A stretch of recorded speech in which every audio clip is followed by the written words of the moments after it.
Good morning. Concept ज्ञान की दुनिया के जीएस एल्टीग्रेड और प्रवक्ता के पॉलिटी की क्लास में आज आप संवैधानिक विकास के क्रम में आगे बढ़ते हुए आज हम लोग ब्रिटिश क्राउन के शासन 1858 से 1947 तक पर चर्चा करेंगे। जैसा कि पिछले वीडियो में हम देख चुके हैं कि पहले कंपनी का शासन रहा, ईस्ट इंडिया कंपनी की 1773 से 1858 तक शासन रहा। लास्ट 1853 के चार्टर अधिनियम के 4 साल बाद ही भारत में एक बहुत बड़ा विद्रोह हो जाता है, जिसे भारत में प्रथम स्वतंत्रता का संग्राम नाम दिया जाता है।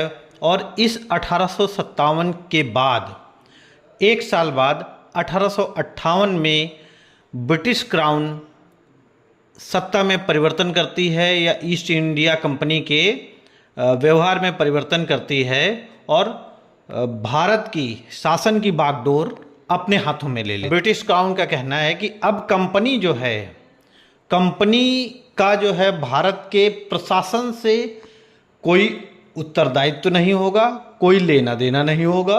अब ब्रिटिश क्राउन ही पूरी सत्ता संभालेगी, यानी भारत में जो शासन होगा वो अब डायरेक्ट ब्रिटेन से होगा। आइए देख लेते हैं। 1858 में भारत सरकार अधिनियम, 1861 में भारत परिषद अधिनियम, 1892 में भारत परिषद अधिनियम, 1909 में भारत परिषद अधिनियम, 1919 में भारत शासन अधिनियम और 1935 में भारत शासन अधिनियम। याद रहे, 1935 के भारत शासन अधिनियम का हमारे संविधान में बहुत बड़ा महत्व है।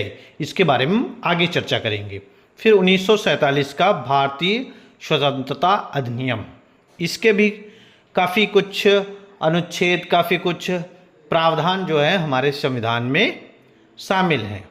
तो आइए सबसे पहले हम लोग चर्चा करते हैं। इस प्रावधान के तहत यह भी निर्धारित किया गया कि वायसराय द्वारा भारतीयों को विस्तारित परिषद में गैर सरकारी सदस्य के रूप में शामिल किया जाएगा। गैर सरकारी सदस्य, सरकारी सदस्य का मतलब है जो सरकार का हिस्सा है, लेकिन गैर सरकारी सदस्य का मतलब यह है कि जो सरकार का हिस्सा नहीं है लेकिन उस परिषद में वो शामिल होंगे।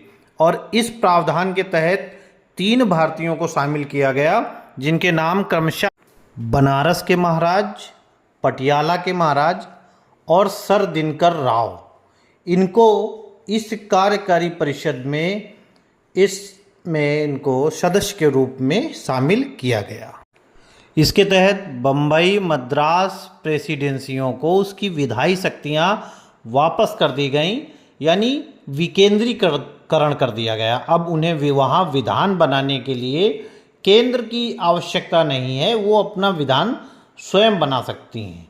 जैसे कि इसके पहले 1833 के चार्टर अधिनियम में देखा गया था कि एक बहुत बड़े स्तर तक जो है केंद्रीकरण किया गया था। अब जस्ट उसके उलट कार्य किया गया, क्योंकि अंग्रेज़ों को ये डर हो गया कि 1857 के विद्रोह के बाद ऐसा हो सकता है कि भारत से सत्ता जा सके। इसलिए उन्होंने ऐसा दिखाना चालू किया कि अब सरकार के जो हिस्सा है वो भारतीय भी रहेंगे, यानी कि विधान बनाने की कार्य समितियाँ, कार्य परिषद और प्रशासन में भारतीयों की भी हिस्सेदारी रहेगी। इस अधिनियम के तहत अंग्रेज़ों ने ये भी किया कि उन्होंने जिन प्रांतों में प्रशासनिक इकाइयाँ थीं वहाँ पे नई विधायी परिषदों का गठन कर दिया। जैसे बंगाल में 1862 में, उत्तर पश्चिम प्रांत में 1886 में, पंजाब में 1857 में नई विधायी परिषद यानी विधान परिषदों का एक प्रकार से गठन कर दिया। और इसके साथ साथ इस अधिनियम में यह प्रावधान किया गया कि परिषद के कार्यों के संचालन के संबंध में वायसराय की शक्तियों को बढ़ा दिया गया। अब यहाँ तक कि ये किया गया कि अलग अलग विभागीय कार्य को करने के लिए अलग अलग व्यक्ति को नामित किया जाने लगा, यानी पोर्टफोलियो सिस्टम लागू कर दिया गया। और सबसे पहले इस सिस्टम को लॉर्ड कैनिंग ने 1859 में लागू किया था और तब से ये जब 1861 का अधिनियम बन के आया तो उसमें इस चीज़ को दे दिया गया और इस प्रकार से वायसराय को जो है उसकी शक्तियां बढ़ा दी गई और लोगों को कार्य करने वाले लोग जो हैं उनको विभाग का आवंटन एक प्रकार से कर दिया गया। इसके साथ इस भारत परिषद अधिनियम 1861 में वायसराय को अध्यादेश जारी करने की भी शक्तियां प्रदान कर दी गई कि वायसराय अब किसी भी विषय को लेके अध्यादेश जारी करना चाहे तो जारी कर सकता है और यह अध्यादेश 6 महीने तक लागू हो सकता है। यह प्रावधान भी इस अधिनियम में किया गया। उसके बाद भारत परिषद अधिनियम 1892 देखते हैं। इस अधिनियम के तहत कुछ नए प्रावधान किए गए, जैसे विधान परिषद में गैर सरकारी सदस्यों की संख्या बढ़ाई गई। जहां पर भारत परिषद अधिनियम 1861 में ये प्रावधान किया गया था कि अब विधान परिषदों में गैर सरकारी सदस्यों को भी जोड़ा जाएगा। अब इसमें बढ़ोतरी कर दी गई और कहा गया कि गैर सरकारी सदस्यों की संख्या जो है वो ज़्यादा होगी, बढ़ाई जाएगी। इसके साथ ही विधान परिषद में कार्यों में वृद्धि हुई, बजट पर बहस का प्रावधान दिया गया और कार्यपालिका से प्रश्न किए जा सकें ऐसा प्रावधान किया गया। यानी कार्य परिषद जो है, कार्यपालिका है, वो कार्य कर रहा है तो उस पर प्रश्न किया जाए। यानी संसद का पूरा जो है सिस्टम यहाँ पे इस्टेब्लिश करने का प्रयास किया जा रहा है। साथ ही गवर्नरों को और वायसराय को ये अधिकार दिया गया कि उनके द्वारा गैर सरकारी सदस्यों का इसमें नामांकन बढ़ाया जाए। यानी देखा जाए तो सीमित और परोक्ष रूप से यहाँ पे चुनाव का प्रावधान किया गया। हालांकि चुनाव शब्द का इसमें यूज़ नहीं किया गया, यहाँ पे नामांकन शब्द का यूज़ किया गया, लेकिन अप्रत्यक्ष रूप से चुनाव वाली जो प्रक्रिया है वो धीरे धीरे लागू की जा रही है। एक प्रकार से यहाँ पे भारतीयों को अधिक से अधिक मौका दिए जा रहे हैं। तो इस भारत शासन अधिनियम के तहत ये है और इम्पॉर्टेंट भी है कि इसमें अप्रत्यक्ष रूप से या सीमित या परोक्ष रूप से इसका चुनाव का प्रावधान इस अधिनियम में किया गया है। इसके बाद भारत परिषद अधिनियम 1909 आया। इसको तो आप लोग बहुत अच्छे से जानते होंगे क्योंकि इतिहास में और पॉलिटी में इसका एक बहुत बड़ा योगदान रहा है। ये मार्ले मिंटो सुधार या मार्ले मिंटो अधिनियम के नाम से भी फेमस है। मार्ले जो थे उस समय भारत के सचिव हुआ करते थे और मिंटो जो थे वो वायसराय थे। तो इन दोनों लोगों ने मिलके इसका ड्राफ्ट तैयार किया था और ब्रिटिश की संसद ने इसको पारित किया था, जो यहाँ के लिए लागू होना था। इस अधिनियम में ये प्रावधान किया गया कि विधान परिषद के आकार में वृद्धि हुई। यानी अब यहाँ पे विधान परिषद जो है वो बड़े होने लगे और लोग ज़्यादा इसमें जुड़ने लगे। प्रांतीय परिषदों में गैर सरकारी सदस्यों का बहुमत बढ़ने लगा, यानी अब आधे से ज़्यादा होने लगे। विधान परिषदों के कार्यों का दायरा बढ़ने लगा। अब इस प्रावधान के तहत ये भी किया गया कि कार्यकारी परिषद में भारतीयों का प्रवेश स्टार्ट हो गया। यानी अब जो गवर्नर की या वायसराय की कार्यकारी परिषद होगी उसमें भारतीयों का प्रवेश होगा। और आपको पता होगा कि सबसे पहला भारतीय इसमें प्रवेश पाने वाला, यानी एक प्रकार से आज के दृष्टिकोण से देखें तो वर्तमान जो है वो केंद्रीय मंत्री के रूप में जो व्यक्ति वो उस पोजीशन से जो रहेगा वो पहला भारतीय था सत्येंद्र प्रसाद सिन्हा, जो वायसराय की कार्यकारी परिषद में भारतीय था और उसका सदस्य था। इस अधिनियम के द्वारा यह भी प्रावधान किया गया कि मुस्लिमों के लिए पृथक से निर्वाचक मंडल की व्यवस्था की गई। यानी एक प्रकार से भारत में निर्वाचक मंडल या निर्वाचन की जो है सबसे पहले जो जिम्मेदारी मिली या सबसे पहले जो अधिकार मिला वो किसको मिला, तो मुस्लिम को मिला। मुस्लिमों के लिए पृथक निर्वाचक मंडल की व्यवस्था इस अधिनियम के तहत की गई। अर्थात अगर देखा जाए तो कौन सा गवर्नर था या वायसराय था जिसके समय पे मुस्लिमों को पृथक से निर्वाचक मंडल की व्यवस्था की गई, तो नाम अगर कहेंगे तो लॉर्ड मिंटो थे, जो पृथक निर्वाचक मंडल का पिता जिन्हें कहा जा सकता है। अब प्रश्न ये है कि पृथक निर्वाचक मंडल क्या है। तो पृथक निर्वाचक मंडल का मतलब है कुछ भारत में ही कुछ ऐसे क्षेत्र जहाँ पे कोई उम्मीदवार खड़ा हो वो मुसलमान हो और उसके लिए जो वोट करें वो भी मुसलमान हो। मतलब ये जरूरी नहीं है कि किसी दूसरे धर्म के मानने वाले लोग उसको वोट करें ही या उसको उनके वोटों की आवश्यकता हो। यानी जो व्यक्ति मुस्लिम था वो खड़ा हुआ और उसी को मुसलमान ही वोट करेंगे। तो यह व्यवस्था 1909 के अधिनियम में की गई। इसके अलावा कुछ और लोगों को जैसे जमींदारों को, विश्वविद्यालयों को, इन लोगों को भी इसमें प्रतिनिधित्व दिया गया, लेकिन यह इतना इम्पोर्टेंट नहीं है। अब चलते हैं अगले अधिनियम की। भारत सरकार अधिनियम 1919। इस अधिनियम का प्रयास ये था कि ब्रिटिश सरकार चाहती थी, उसने 20 अगस्त 1917 को ये घोषणा की कि वह भारत में क्रमिक रूप से जवाबदेह सरकार की स्थापना करना चाहती है। उसका उद्देश्य था ये। इस अधिनियम के पृष्ठभूमि ये है कि अब ब्रिटिश सरकार जो है वो भारत में रिस्पॉन्सिबल गवर्नमेंट की स्थापना करना चाहती है। यह अधिनियम वर्ष 1919 में आया और यह 1921 में यह अधिनियम लागू हुआ। इस अधिनियम को एक दूसरे नाम से भी जाना जाता है, जिसमें मॉन्टेग्यू चेम्सफोर्ड सुधार के नाम से भी इसको कहा जाता है, क्योंकि उस समय भारत सचिव मॉन्टेग्यू थे और वायसराय चेम्सफोर्ड थे। हालांकि जैसा कि पता है कि पिछले अधिनियम में भारत में शासन करने के लिए ब्रिटिश क्राउन ने क्या किया था कि भारत सचिव एक पद बना दिया गया था। जब से कंपनी से प्रशासन लिया गया था तब से यह पद बना दिया गया था। इस अधिनियम के तहत प्रशासनिक विषयों को सरकार में डिस्ट्रीब्यूशन कर दिया केंद्रीय विषय और प्रांतीय विषय के तहत। और इसमें ये किया गया कि सत्ता का जो प्रयोजन हुआ है, अब सत्ता का जो प्रयोजन है वो उसका केंद्रीकरण कम हुआ और प्रांतीय स्तर पर सत्ता को मजबूत किया गया, सबल किया गया। जाहिर सी बात है कि जब प्रांतीय स्तर पर सत्ता जो है मजबूत होगी, सबल होगी, तो केंद्रीय स्तर पर यह थोड़ा सा कम होगा, केंद्रीय नियंत्रण कम हुआ। लेकिन फिर भी सरकार का ढांचा केंद्रीय और एकात्मक ही बना रहा।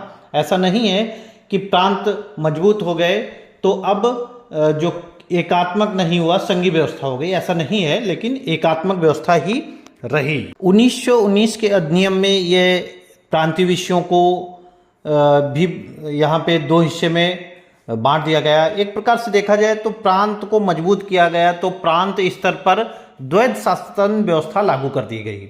यहाँ पर कुछ जैसे हस्तांतरित विषय हैं जिसको ट्रांसफर्ड सब्जेक्ट कहते हैं, जिसमें स्वास्थ्य, शिक्षा शामिल होता है, स्थानीय शासन शामिल होता है। और इसमें यहाँ पर गवर्नर और जो मंत्री हैं वो इस पूरी व्यवस्था को देखेंगे और विधान परिषद के प्रति जो है यह उत्तरदायी होंगे। लेकिन इसके उलट अगर देखें, जो दूसरी व्यवस्था है आरक्षित विषय जिसे कहते हैं रिजर्व्ड सब्जेक्ट, तो उसकी बात करें तो उसमें लोक व्यवस्था, राजस्व व्यवस्था, जेल प्रशासन व्यवस्था, इसको जो है लागू करने के लिए या इसके प्रशासन के लिए, संचालन के लिए गवर्नर और कार्यकारी परिषद होगा।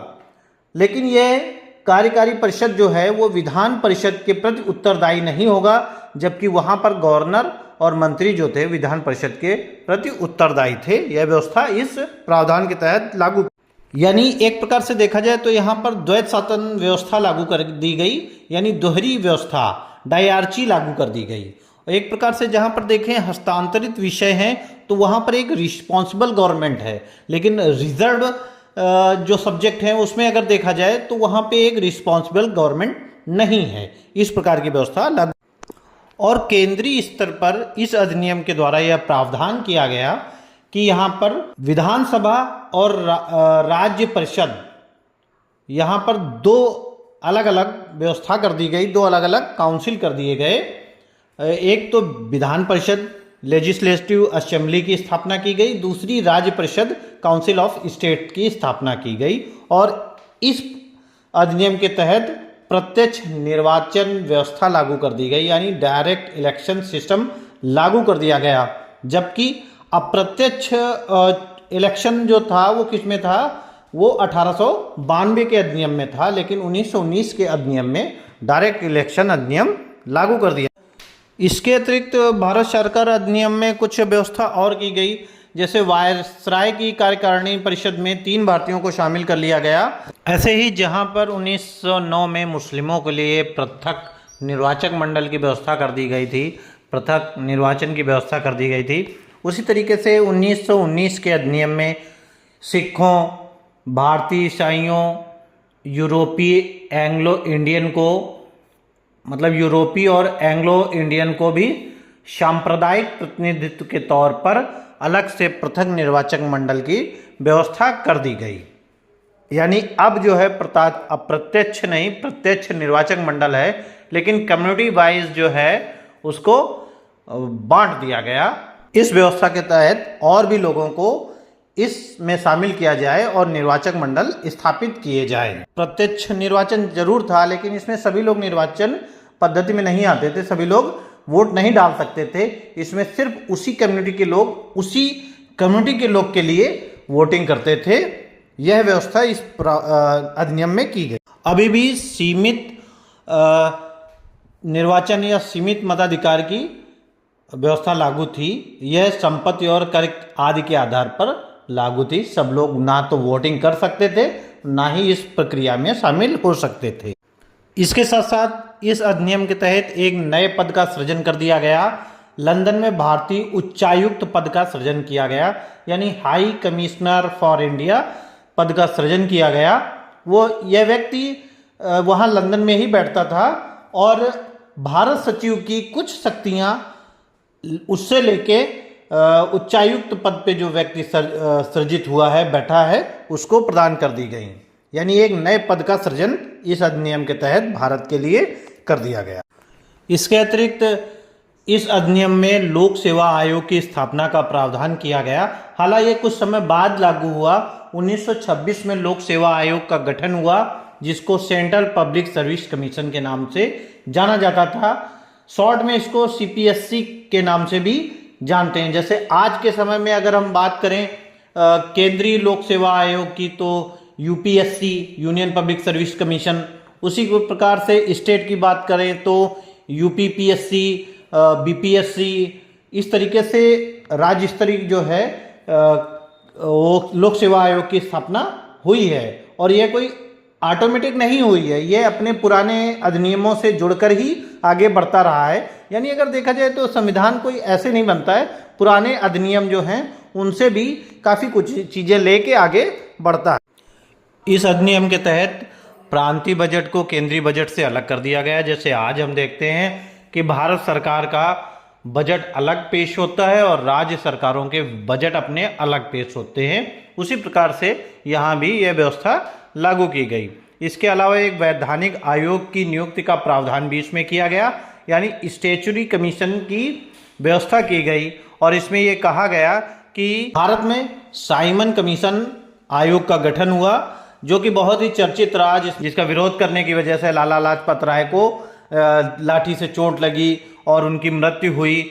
और साइमन कमीशन का या साइमन आयोग का विरोध इसीलिए हुआ था क्योंकि उसमें सारे जो सदस्य थे वो यूरोपीय थे, उसमें कोई भी भारतीय सदस्य नहीं था। तो तत्कालीन भारत के लीडर्स जो थे, जो नेतृत्व करता थे, उन्होंने इसका विरोध किया था और लगभग पूरा भारत जो है उनके सहयोग में खड़ा हुआ था। अब चूंकि इस अधिनियम के 10 वर्ष लागू होने के 10 वर्ष बाद आयोग की गठन होनी थी, यह 1919 अधिनियम जो है, भारत शासन अधिनियम 1919, यह 1921 में लागू हुआ था।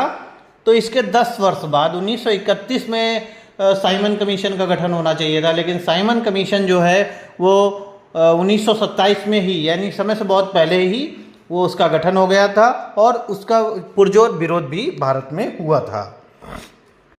इसके अतिरिक्त इस अधिनियम में एक नरेंद्र मंडल की स्थापना का प्रस्ताव भी दिया गया है, यानी चैम्बर ऑफ प्रिंसेस क्या इसका प्रावधान दिया गया कि इसकी स्थापना की जाए। 1921 में इस नरेंद्र मंडल की स्थापना भी की गई, जिसके सदस्य होते थे 120 और इसका अध्यक्ष होता था वायसराय। अब आइए जानते हैं नरेंद्र मंडल, यानी नरेंद्र माने राजा, यानी प्रिंसेस माने राजकुमार। तो यहाँ रजवाड़ों का एक मंडल बनाया गया है, एक प्लेटफॉर्म बनाया गया है जिसपे वो एकत्रित हों और आपसी सहमति पर, आपसी विचार पर, आपसी विषयों पर वो यहाँ पे चर्चा कर सकें, इसलिए इस प्लेटफॉर्म की स्थापना की गई।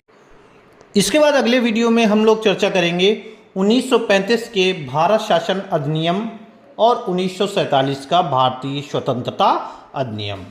दोस्तों, चैनल को लाइक सब्सक्राइब करते रहिए, वीडियो शेयर करते रहिए, जिसके लिए जानकारी दूसरों के पास भी पहुंच सके, जिससे जानकारी दूसरों के पास भी पहुंच सके। थैंक यू दोस्तों।